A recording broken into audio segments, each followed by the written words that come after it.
Okay.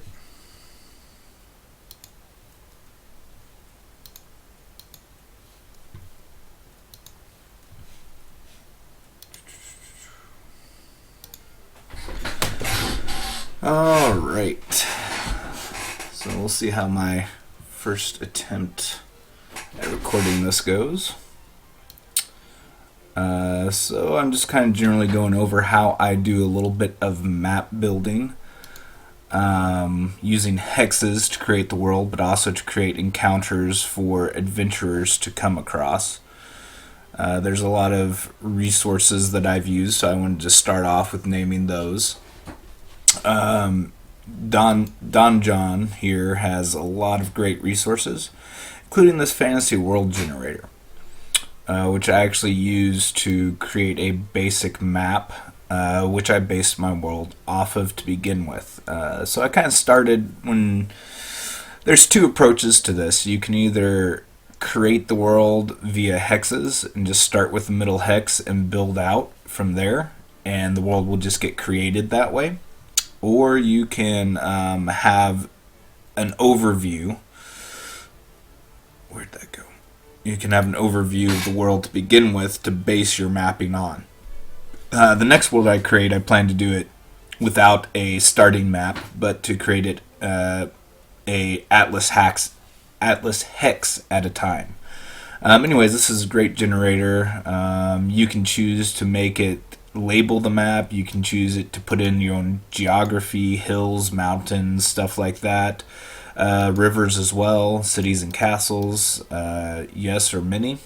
So there's a lot of options that you can have to do that.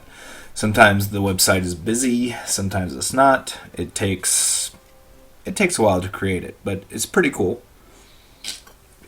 It's definitely a useful tool. If you're not quite sure what kind of world you want, you can also control how much water and how much ice is on the world. So the top and bottom would be less inhabitable with more ice. The basic concept of a 6-mile hex is designed for travel. And this gentleman wrote an article about it, how it's easy to calculate travel distances through a hex, whether you go from face to face, it's 6 miles. If you go from corner to corner, it's 7 miles. From halfway to a face is 3 miles, and from the middle to a corner is 3.5, as well as the edges are 3.5.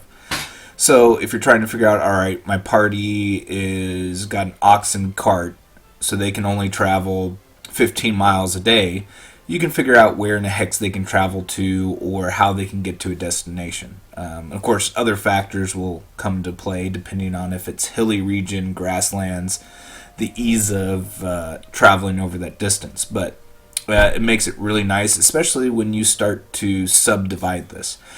So he suggests that you subdivide it into 12 hexes, and that makes each smaller hex within there. And what I mean is like this. So this would be the big hex, which is a 6-mile hex, what I'm calling an Atlas hex. And if you had 12, each hex would be a half mile. I chose to do 6 for other reasons. So each of these subhexes is well, actually, right now these are. I'm sorry, I said that wrong. These are 6-mile hexes within here. The Atlas one, I put 6 in it so that it creates a 36-mile hex. An adventurer who is not really encumbered could actually travel through an entire hex in a day. Depending on what world you're looking at. If you're actually looking at actual human travel, a human can travel 30 miles in a day on foot. 40 if they push it. So I decided to create my Atlas hex to be 36 miles, or 38 and a half if you're going diagonal, so that that's how far, that's the edge of your travel, unless you're traveling on horse and you're pushing the horse, then you can travel a little more. But that's why I picked 6 within an Atlas hex instead of 12. And I continue to divide it down because the numbers break out nicely for that. I might show that next time, but this just gives you an overworld. Now, I guess I should have brought that up. So that's a little bit of background as to why I'm using a 6-mile hex and why I'm using hexes. It makes it a little easier for creating stuff. This is the Welsh Piper, which is kind of how I am currently creating it. They subdivide by 5 instead of by 6 like I do. It doesn't change too much, but it goes through how you can create each hex at a time. Basically, you pick the center, what the hex is going to be. There's dice rolls involved to determine how many other types are within that hex, and so on and so forth. So you end up creating a world that you can use, and then you can also put encounters on it. So this is what I use to create points of interest, to create the world. I'm basically using what they use. The only difference is, since I've already created the world, already created a map with, here we go, with this tool. Of course, this isn't the one I created, but this is an example. It's got your hills here and names for it. Got mountains, got lakes, cities, fortresses. It can create an entire world for you real quick. And then you can decide what's actually in the world. You can also choose for it to not name stuff for you, so you can pick your own names. You can choose to not have any of the land on there. But if you do this ahead of time, it'll make your world creation a little easier, a little less stressful for you. And this, as far as for Dungeons and Dragons or any other role-playing game, this website from Don John is just great at other stuff. It's got encounters, it's got treasure generators, it's got all sorts of stuff. So I definitely recommend taking a look at it. And when I post this on YouTube, I'll put the links to these that I use, so you guys can kind of reference that if you are so inclined. Let me bring up my actual world. Actually, let me open my other one. No.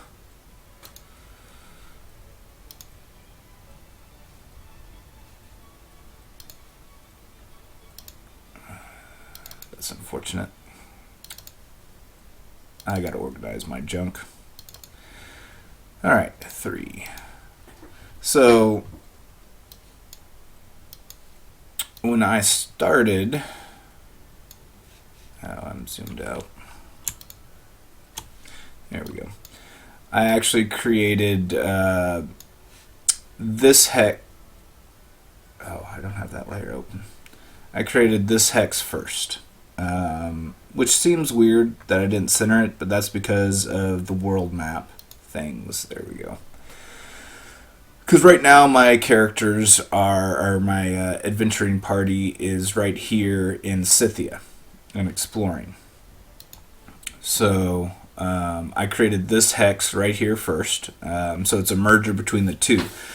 Part of the reason it's divided like this, a map template is designed like this, and the reason it's designed like this is because it's a rectangle unit that I save with a name. Notice it's 2, 0 and 3, 0 to build the map. So let me show you that. Download. Where's the world?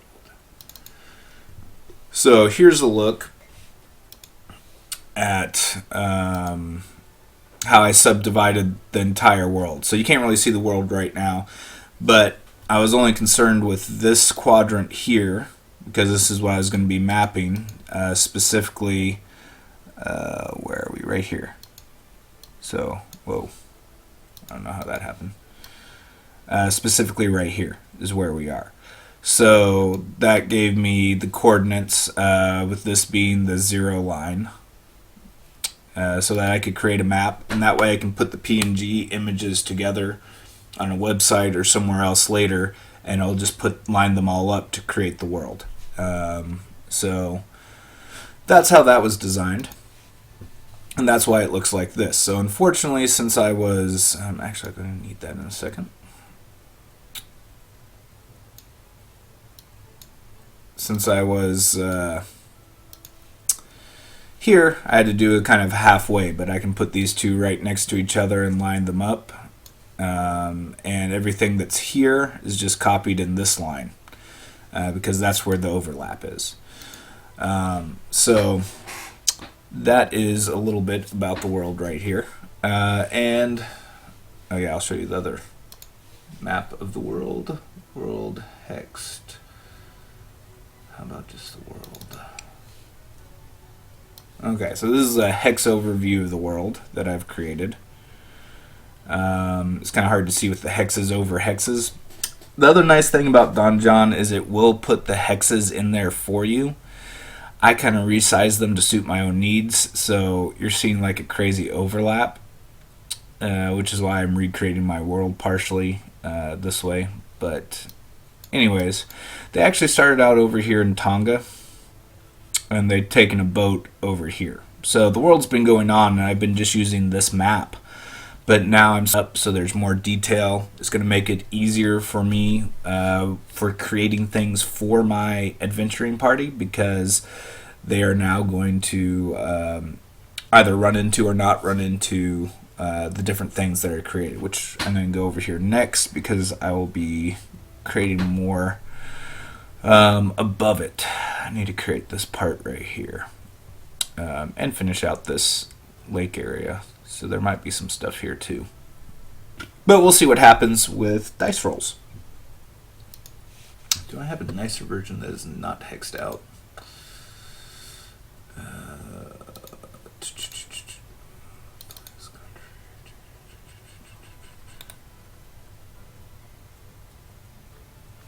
Here we go.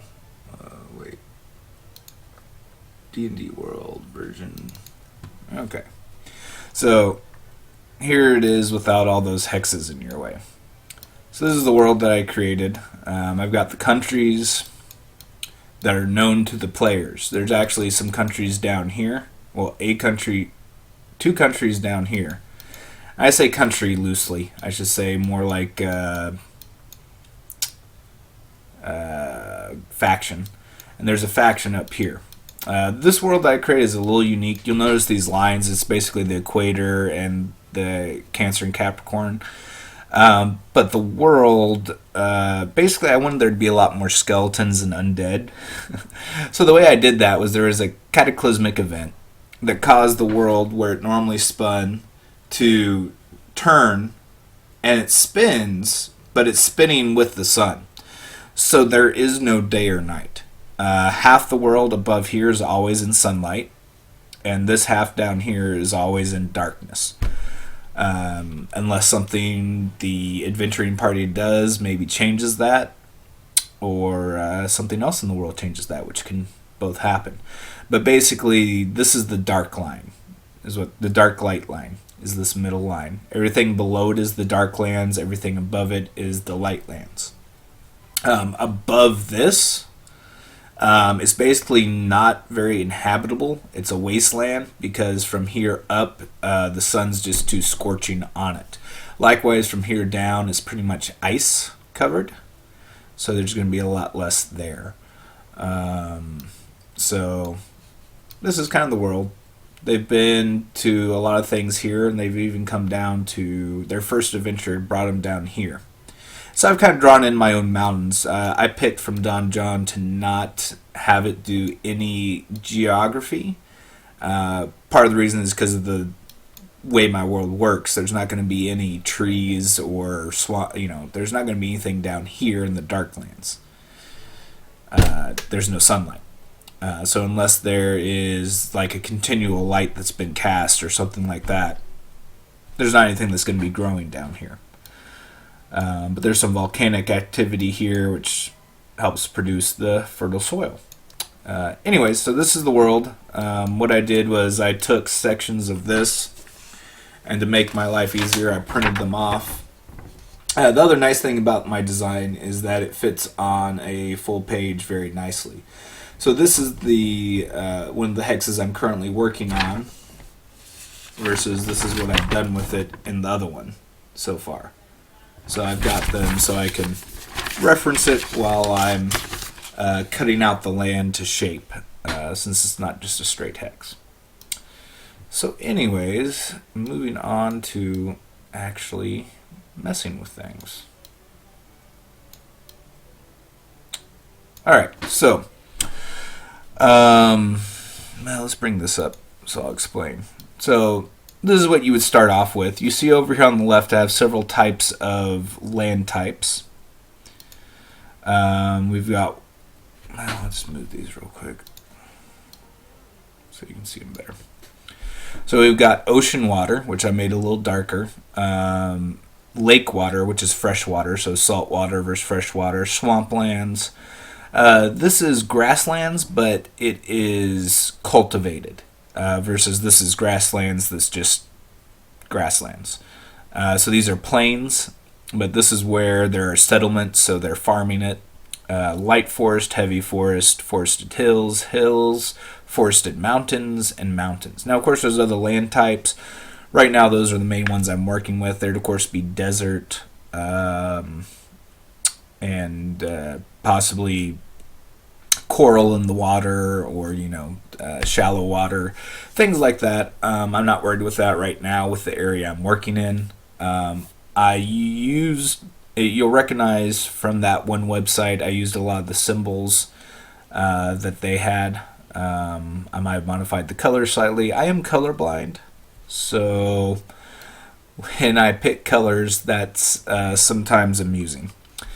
But so I start with this. You see I've got the columns labeled. That's so I can easily keep track. Originally, what I was doing was putting individual hexes in for water. But since this area has such a huge water, this is an entire lake all up in here. So most of this section of the map is water. So what I did is I just filled it. It borders the ocean as well, up here on the top right, just barely. So I filled that in with the other ocean. So that makes it a little easier if there's just a mass area, just fill it in. So far, I've built these two hexes completely. So I have two hexes with the things that are in them. We've got a village, we've got a point of interest, and we've got a ruins. And with it, there was a major event when they came here. There was rumors that there were things coming up. This is the Dark Light Line.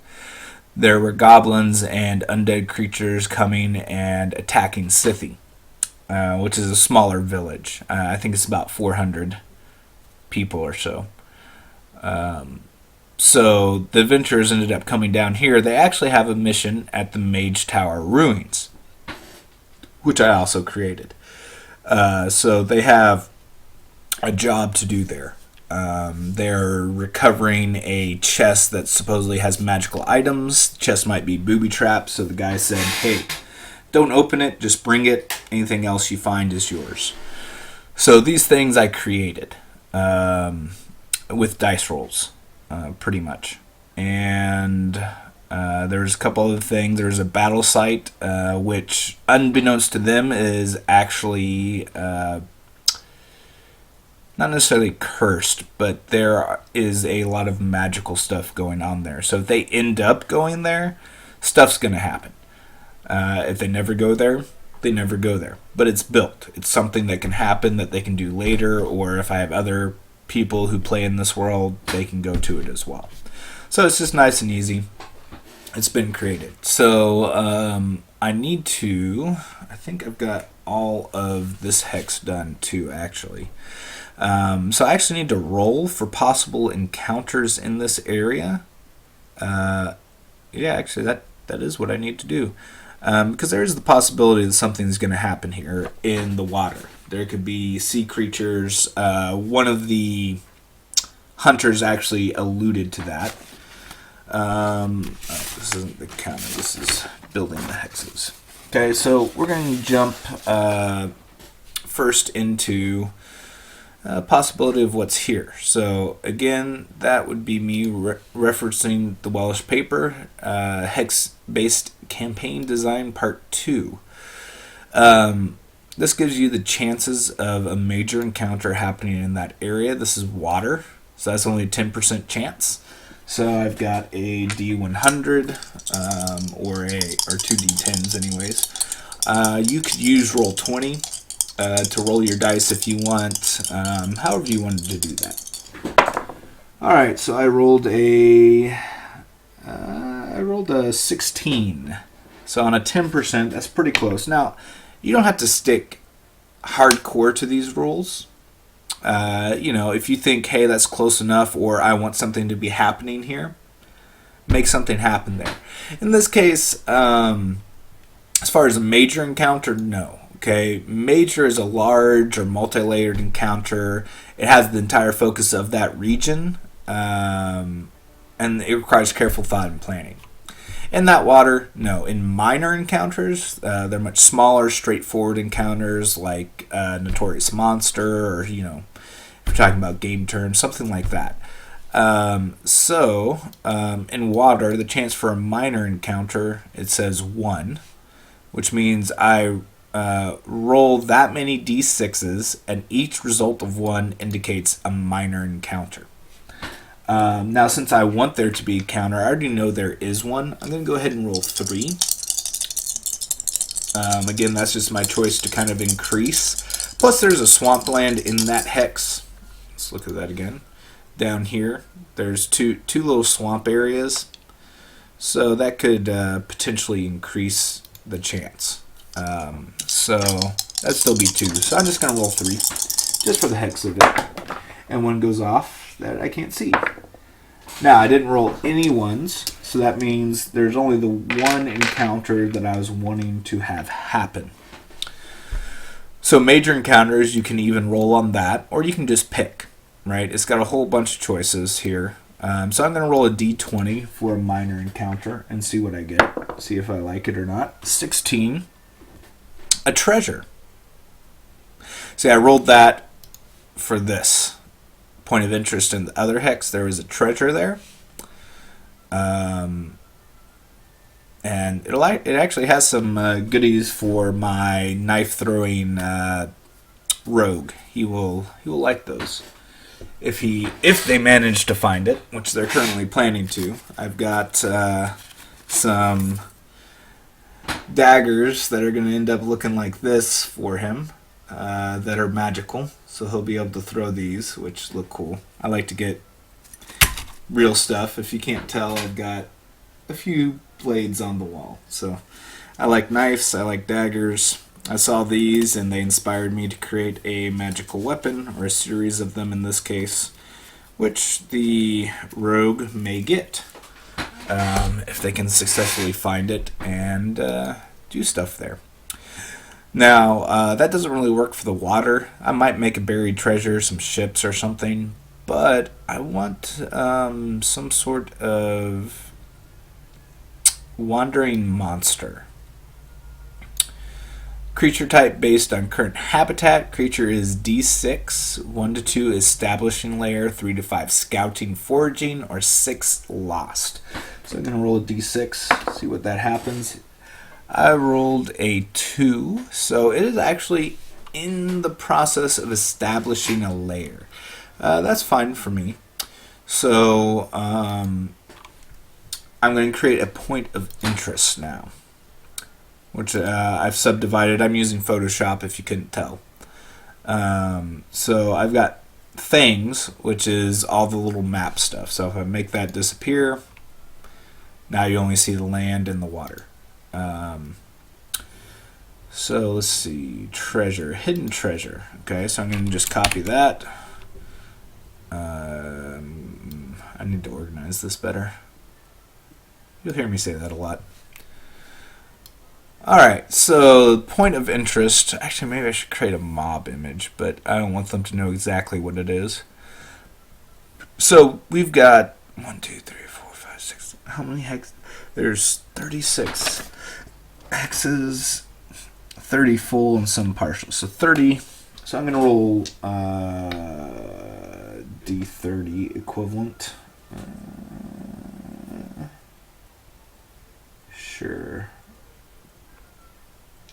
Let's see, I got 4 and 8, so 12. 12th hex. Where would the 12th hex be? I'm so bad at this. 1, 2, 3, 4, 5, 6, 7, 8, 9, 10, 11, 12. So right about there, actually. So we'll say there is something here to start off. Well, would the layer be there? That might be even more interesting. We're going to say it's right here. Kind of close to the fishing village, which is where they're planning to be, so it could potentially travel. So what I'll do for this creature, actually it's going to be right off this island. That's where it's creating this layer. That creature, every day I'm going to basically be rolling for where it might move. Is it going to be heading north? Is it going to be heading south? Is it hunting for food? What is it doing? So after I create something, if that something is like a pack of goblins, if it is some bugbears, if it's wandering skeletons or something like that, they will actually move. They're not going to stay there forever. Now, keep in mind, this is a 6 mile hex. So that's 6 by 6 roughly, which is a 36 mile squared area. Okay, so that's a big area. They might mainly wander there or just wander right around this island. This is kind of their center point, which I might move around on the maps depending on what happens. But there's the possibility that he could come up to the fishing village. There's a possibility he could come over to the shore here and they might encounter it. I'm not just going to be a jerk GM and just say they have to fight that. It's part of the world, so they might. For example, if they roll a random encounter, that might be the random encounter that they roll. If they don't, then they keep moving. I mean, I like for battles to happen, and sometimes if there's a group hunting them, that can happen. But anyways. Alright, so that's the only thing, and I don't mark what it is, because this is a rumor, or something that they would find out at a village or at a tavern. So I don't actually label them. I let them know that it's there for their reference, and go from there. Alright, so basically that's everything that's happening in that hex. We've got the fishing shelter already there. I actually rolled that for this hex, but it made more sense for it to be over here. So I kind of pushed it into this hex. Again, you don't have to be completely strict with it. I like to go, it's to give you an idea. Does this make sense if I do this? And you go with it from that point. Alright, so I need to